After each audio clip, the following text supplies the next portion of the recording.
You have to give it some fuel.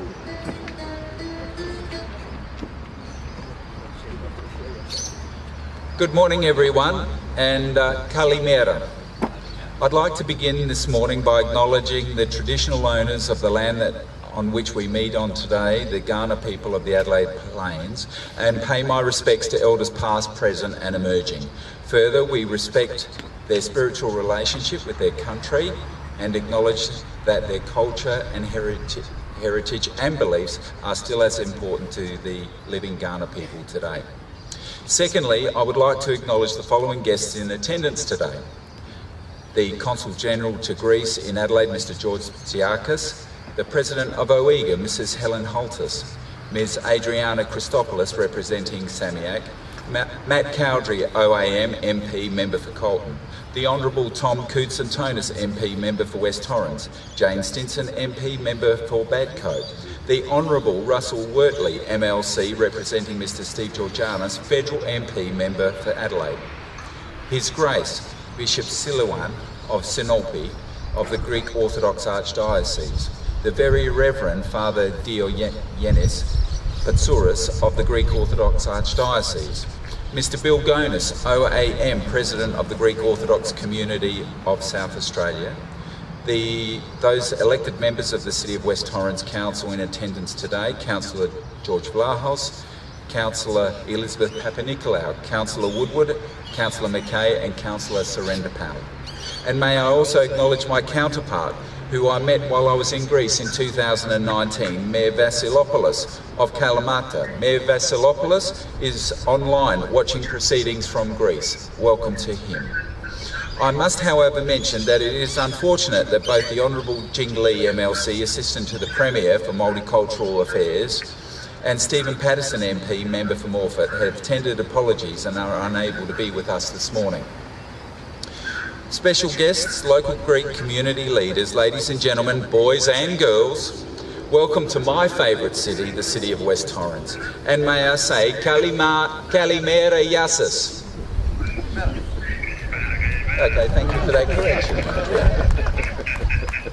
Today we are gathered here to commemorate the 200th anniversary of Greek independence with a special flag-raising ceremony to acknowledge the contribution that our local Greek community have made to West Torrens. Could I let everybody know that we are the first place in the world to have this recognition? Thank you. I think that we all agree that West Torrens is a great city, but what makes West Torrens a great city? It's people. And like a good cake is made with good ingredients, so great cities are made of great people. And our local Greek community are great people. And great people are good leaders, and they lead by example. They live and display good values. In fact, we owe the concept of democracy to the Greeks, and over the centuries, many of the values that we have come to embrace have their origins deep within the Greek culture. In Australian culture, we embrace the values of integrity and a fair go for all. While the Greek culture looks deeper and asks, what does it mean for an individual to do the right thing? And further, it is the actions of the individual that can enrich the lives of those around them. To the Greeks, this is philotimo, and this is central to who they are. A Greek philosopher once said that philotimo to the Greeks is like breathing. A Greek isn't Greek without it. In fact, an official translation of philotimo is a love of honour, and is probably best described as a complex array of virtues that encompasses honour, dignity, and pride, the ideal actions and behaviours, hospitality, bonds and responsibilities between each other. So on behalf of the City of West Torrens, may I express my deepest gratitude to our local Greek community for displaying philotimo, for the positive impact that you have had on our lives, the values that you have lived, for your caring and sharing and your acceptance of all peoples, regardless of where they have come from or their stations in life. I stand here today amongst many of our local Greek community, and let me tell you what I see. I see the sons and daughters of Greek migrants that have now become health professionals, legal practitioners, business people, educators, politicians, civic and community leaders, media professionals, diplomats, administrators, of course members of the clergy. And regardless of your position, you all have a common trait. You are all good citizens. Thank you to our local Greek community for your contribution to West Torrens in making us who we are today, a great multicultural city. Zito Elas. Now may I ask all present to please stand for the raising of the Greek national flag and the Greek national anthem.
Please be seated.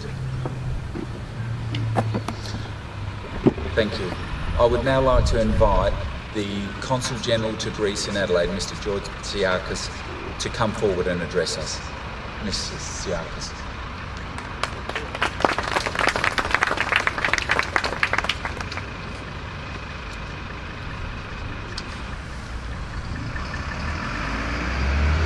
I'm lucky I wore my winter suit today.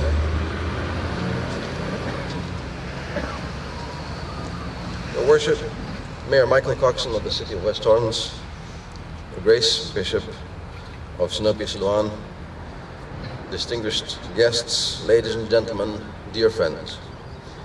I would like first of all to acknowledge that we meet today in the land of the Kaurna people, whom we recognize as the traditional custodians of the Adelaide Plains, whose spiritual relationship to it we respect. We also acknowledge that their cultural and heritage beliefs are still as important to the living Kaurna people today, and we pay respects to their leaders, past, present, and emerging.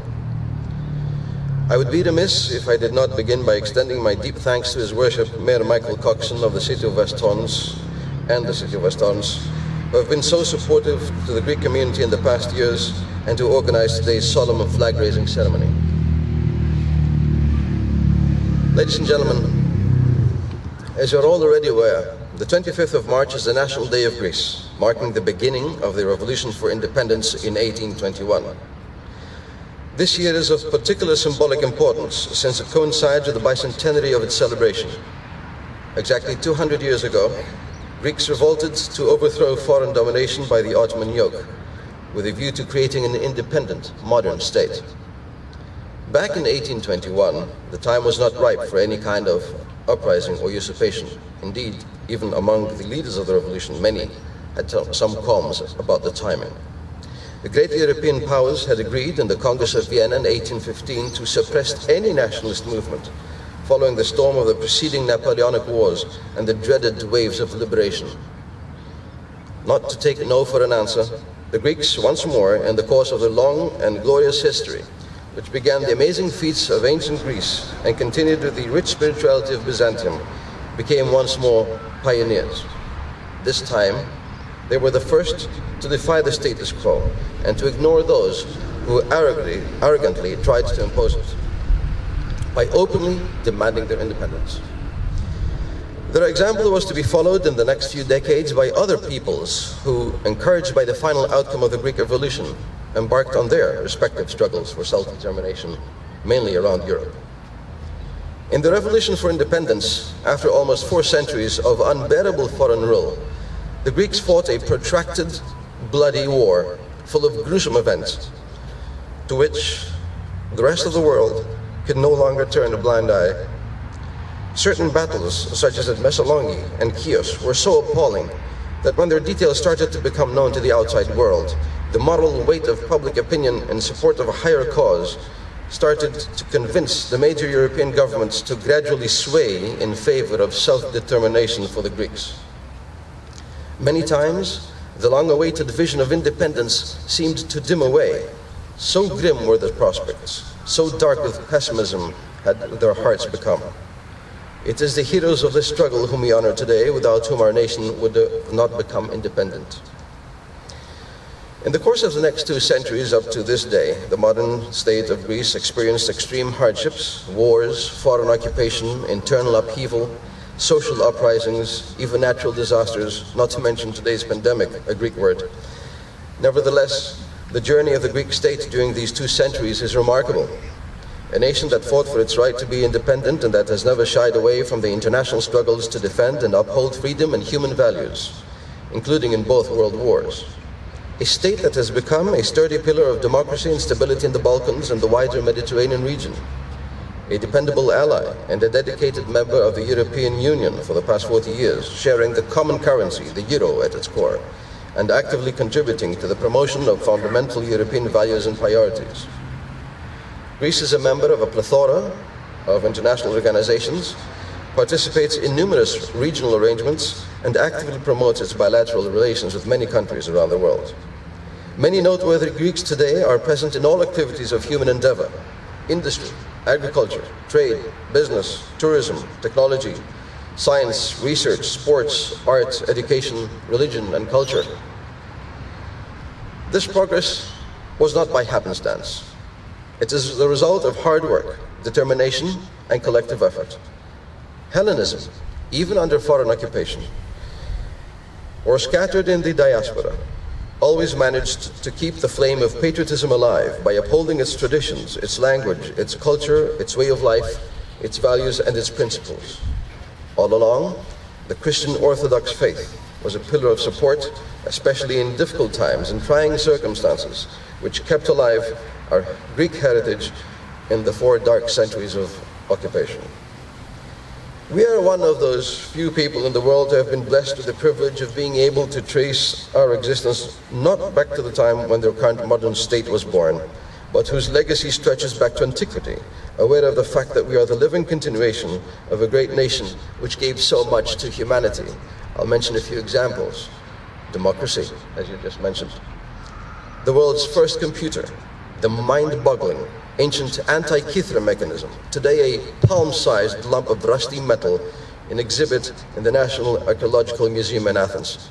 You have to go and see it. The most precisely designed and constructed, and above all, most widely copied building on Earth, the Parthenon. The Olympic Games. One of the greatest generals of all time, Alexander the Great, whose legacy was not only to conquer, but to spread Hellenistic civilization for the betterment of all. One of the oldest empires, Byzantium, which lasted a full 1,123 years, 5 times the history span of Australia, stretching from 330 to 1453, an empire which was truly multicultural too. 42,000 words, according to the most conservative calculations, 58,000 by the most exaggerated ones, to the English language today. The protection of the holiest shrine in Christianity, that of the tomb of Jesus Christ in the Holy Sepulchre in Jerusalem, just very recently restored and proven to be the authentic site by a team of scientists from University in Athens. The biggest merchant marine fleet in the world today by ownership, which, by the way, transports Australia's exports on a daily basis. The healthiest diet, especially in Crete, as estimated by a number of researchers of non-Greek origin. And of course, since this video is being streamed to Kalamata, my beloved Kalamata olives. This legacy, which we all carry with honor, is deep in our national psyche. But what really are we celebrating today? For those of you who know me already, I have a penchant for historical detail and encyclopedic interest. I thought it would be interesting to delve into some details to clarify some things which are still missed on some people.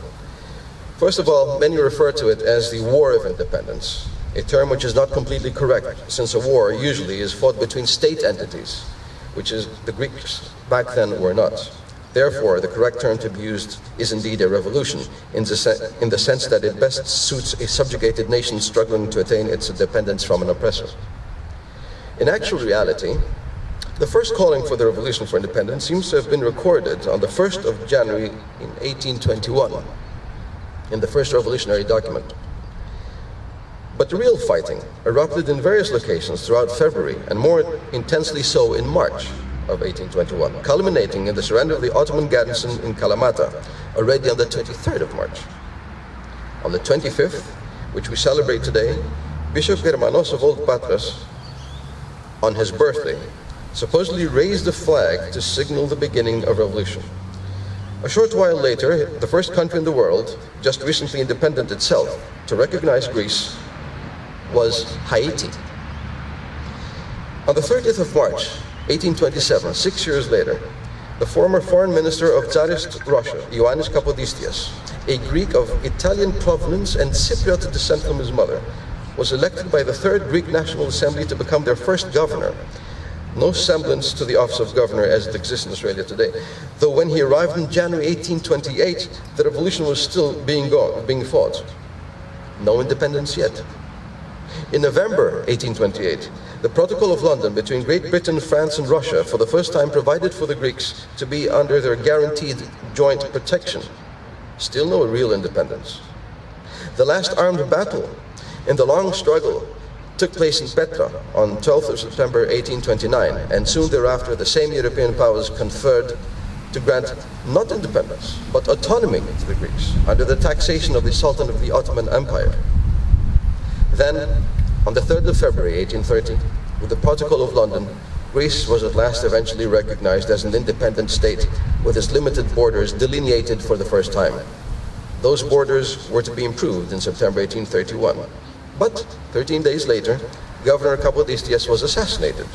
So the Greeks were now temporarily ruled over by a successive triumvirate, essentially, of personages of the revolution, until it was decided by the same European powers that Greece should become a kingdom with a total foreigner, Otto of Bavaria, who was not even Greek Orthodox, but a Catholic, non-Greek speaking, as their first king, who arrived on the 25th of January 1933. Until he became of age, he couldn't rule, So for the next few months, 3 of his advisor ministers took over the business of ruling the country, and this they done without even a constitution, which was agreed to for the first time on the 3rd of September 1843. So you see, ladies and gentlemen, it took more than 12 and a half years to really, truly realize our independence. Thank you very much. Χρόνια πολλά και χαιρετισμούς στην Καλαμάτα.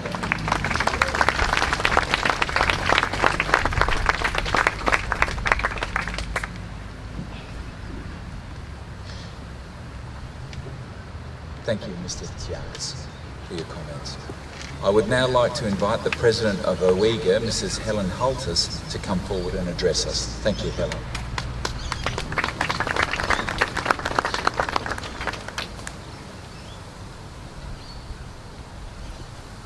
Distinguished guests, ladies and gentlemen, in this 200-year anniversary of the Greek War of Independence, or we should call it revolution, it is important to draw attention to the vital role the Greek women heroines played in shaping the course of the Greeks' fight for freedom against the Ottoman Empire. On the 13th of March 1821, Laskarina Bouboulina, a Greek naval commander, raised a Greek flag on the mast of her ship and led her fleet of 8 ships to Nafplio, where she started a naval blockade. The women of Mesologi are remembered as the brave heroines who inspired soldiers and motivated them to fight to the end. They helped by transporting materials for forts and caring for the sick and the injured. The women of Souli in northern Greece took part in all military operations, where their role was, at first, reserve and auxiliary. However, when needed, women would throw rocks from cliffs and even charge into battle, swords in hand. In one famous incident, they were pursued by the Turks uphill while their menfolk were fighting elsewhere. Upon reaching the top, they were trapped. Rather than submit to the Ottoman troops, they held hands, they sang, they danced, and one by one they threw themselves over a deep gorge with babies in arms. Among the many untold soldiers of female heroism, women who stood out during the Greek Revolution of 1821 unofficially imposed gender equality on the battlefields and made an invaluable contribution towards the liberation of Greece. Some 150 years later, many Greek women migrated to Australia in the 1950s and 60s. Women came with their families, sometimes to join their husbands who had already made the journey. Others, after training in Greece, came to work to provide for their families. Young women in particular came as the well-known bride ships to provide marital partners for the increasing male Greek population. Life in those early years, however, was a challenge for many women, with limited language skills, no extended family, and sustaining a very different lifestyle and customs. But the striving for a better life and working towards providing better opportunities for their children was a prime focus. In those early days, the new migrants gathered in certain neighbourhoods where they could talk to their neighbours in their native language. They were drawn to what was familiar and comfortable and began to create enclaves and small communities. Indeed, the retaining of the culture was very important, particularly the Greek language. A variety of social functions with music, food and cultural celebrations assisted in retaining the Greek ethos. Gradually, the community was strengthened as people formed community groups, churches, welfare agencies, Greek schools and wide-ranging businesses. This is augmented by the many cultural traditions, including your festivals, the weddings, baptisms, and your Orthodox celebrations like Easter and Christmas. Initially, although it was predominantly men who founded and promoted the committees within the community, women were an ever-present and vital force. They formed auxiliary committees or philoptochos. As more and more women acquired training and access to education, they developed a greater public profile. As they developed a growing confidence and wide-ranging skills, they initiated small businesses working closely with their husbands and family members. As roles and duties increased, they were no longer just confined to the household. Many women took up employment to subsidise the family income, some in more menial jobs, cleaning houses, working in factories, fruit picking and hospitality. Others were dressmakers and nannies for well-to-do families.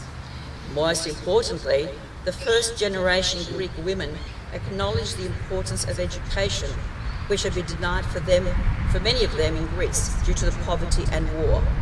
Their daughters especially were encouraged to seek out tertiary studies and enter into all professions. The debt of gratitude we owe to our first generation Greek women migrants is invaluable. Today's second generation women have penetrated all walks of life and entered into all professions. But we ourselves are now becoming grandmothers for the next generation. Let us not forget the legacy of our own mothers and grandmothers, who were instrumental in building the economy and innovating for Australia's brighter future, who instilled in us their traditional cultural values and who taught us the value of the Greek language.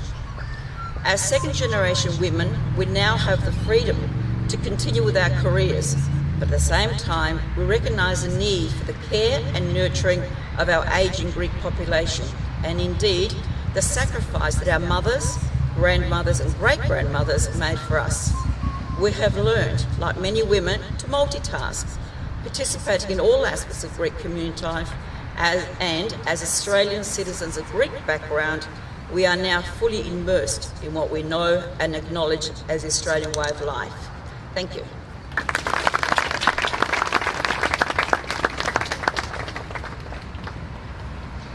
Thank you, Helen. Ladies and gentlemen, boys and girls, I would now like to invite Mr. Michael Tsianikis from the Foundation for Hellenic Studies to come forward and read and translate a message from my counterpart in Kalamata, the Mayor of Kalamata, Mr. Athanasios Vassilopoulos. Mr. Tsianikis.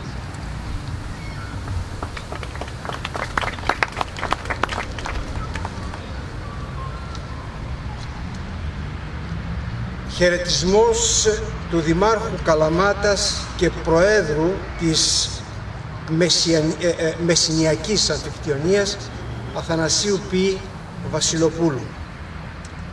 Προς το Δήμαρχο της αδελφοποιημένης πόλης City of West Torrens της Αυστραλίας από το 2000 με την Καλαμάτα, κύριο Μάικλ Κόξον, και το Γενικό Πρόξενο της Ελλάδας στη Νότια Αυστραλία, κύριο Γεώργιο Ψάχα. Για τον εορτασμό των 2.000 χρόνων από την Ελληνική Επανάσταση,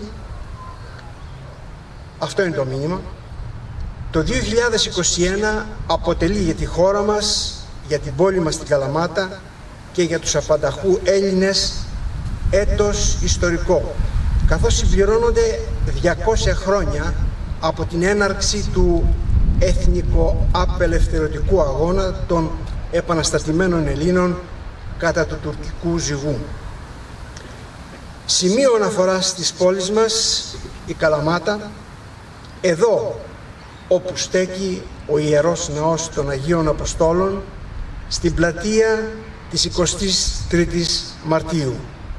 Από εδώ, όπου η σπίθα για τη λευτεριά του έθνους μετετράπη σε φλόγα, κηρύσσοντας σε όλο τον κόσμο τις αρχές και τις αξίες της δημοκρατίας και της ελευθερίας, στέλνοντας ηχηρά μηνύματα ενότητας και ανεξαρτησίας.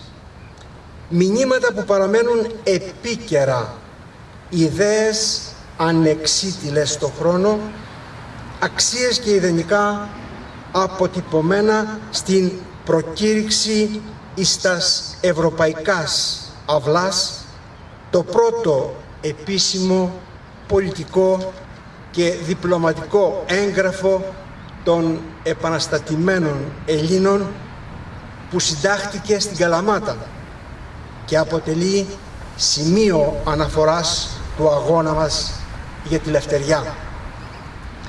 Η Ελληνική Επανάσταση του 1821 είναι επανάσταση της ελευθερίας όλων των εθνών και άπαντες πνέομεν πνοήν ελευθερίας. Αναφέρεται στο βαρισίμαντο κείμενο της Μεσσηνιακής Γερουσίας, χαλιβδώνοντας το χαρακτήρα των απανταχού της γης Ελλήνων, μεταφέροντας σε αδελφούς και φίλους ανά τον κόσμο το αίσθημα της αλληλεγγύης τις δύναμεις της ενότητας και τη θέληση για ελευθερία και δημοκρατία. Σήμερα ατενίζουμε το μέλλον με αισιοδοξία και με αίσθημα ευθύνης απέναντι στο ιστορικό καθήκον, οραματιζόμενοι την Καλαμάτα των επόμενων δεκαετιών. Από την Καλαμάτα και τη Μεσσηνία, εγκάρδιες ευχές στους επανταχού Μεσσίνιους και τους αδελφούς μας πολίτες της πόλης του West Torrens, ο Δήμαρχος Καλαμάτας Αθανάσιος Βασιλόπουλος. For the commemoration of the anniversary of 200 years since the beginning of the Greek Revolution, message from the Mayor of Kalamata and the President of the Messinian Federation, Athanasios P. Vasilopoulos.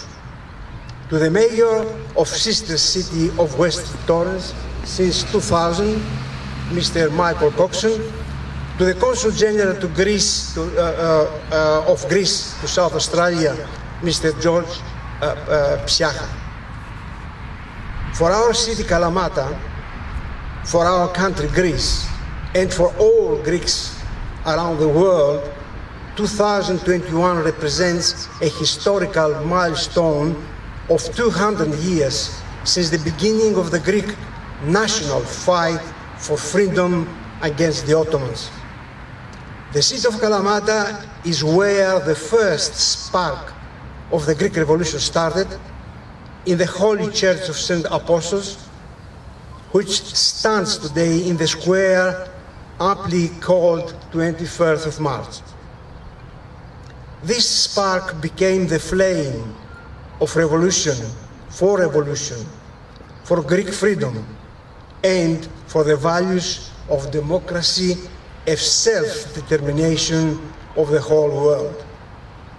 The significance of this request is still alive today, outlined in the first political and diplomatic document sent to major international powers from Kalamata on the 23rd of March 1821. The Greek Revolution represents the fight for any revolution for freedom around the world. The Messinian Declaration proclaims, "We all are breathing the air of freedom." Today, we are all gazing into a better future, and we stand by our mission towards a more promoting and a more promising future for Kalamata and the world. From Kalamata and Messina, we send to all of our brothers and sisters from Messina and Greece, and all citizens of West Torrens, our best wishes from our heart. The Mayor of Kalamata, Athanasios Vasilopoulos. And now I would like to ask Mr. Paraskevas Sotiropoulos to present the flag of Kalamata to our Mayor, Mr. Coxon.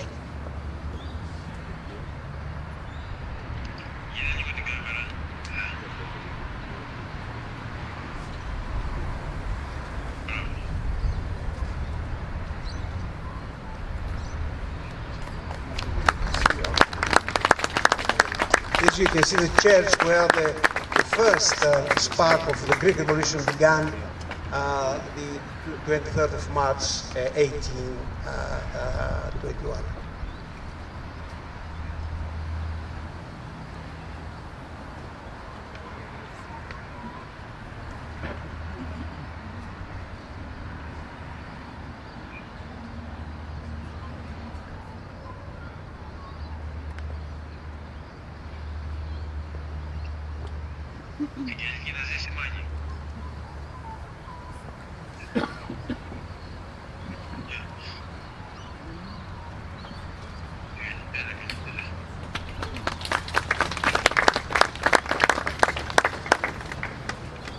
Thank you very much for that kind gesture, and thank you to the Mayor of Kalamata, Mayor Vasilopoulos, for this very kind token, and it will take pride of place in our council chambers. Thank you. Ladies and gentlemen, thank you, Mr. Tsianikis, for those comments and for the translation. That was very helpful for people like myself. And ladies and gentlemen, on that note, may I ask you all please to stand and sing the Australian National Anthem.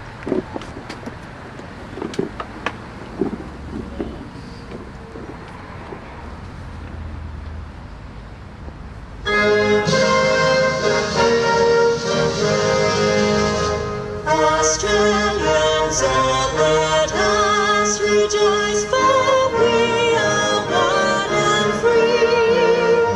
We've golden soil and wealth for toil, our home is God by sea. Our land abounds in nature's gifts, all beauty rich and rare.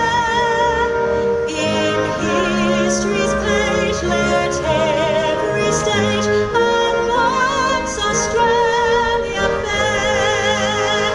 In joyful strains that let us sing, advance Australia fair.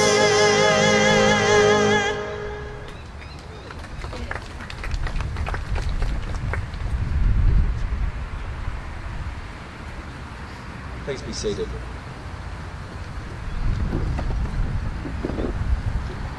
Ladies and gentlemen, boys and girls, in closing, may I take this opportunity to again thank all of our guest speakers this morning. Mr. George Tsiakis, Consul General of Greece in Adelaide, Mrs. Helen Holtis, President of OEGA, and Mr. Michael Tsianikis from the from the Foundation for Hellenic Studies for their remarks. To the St. George College Captain, James Soteropoulos, and College Vice Captain, Desi Karohalias, thank you for your assistance with the flag raising. It was a great job. And finally, may I also thank our wonderful West Torrens staff for all their hard work and efforts that they've put into making this ceremony great today. It has been outstanding. Thank you. Well, ladies and gentlemen, boys and girls, I don't think I'll be around for the next 200th year anniversary in another 200 years. However, that concludes the ceremony this morning. However, please join me for coffee and cake at the Hilton Cafe across the road and be my guest in the Hilton Shopping Centre. Please let them know that you are with the mayoral party and they'll look after you. Thank you very much for everyone and for attending this morning. Thank you.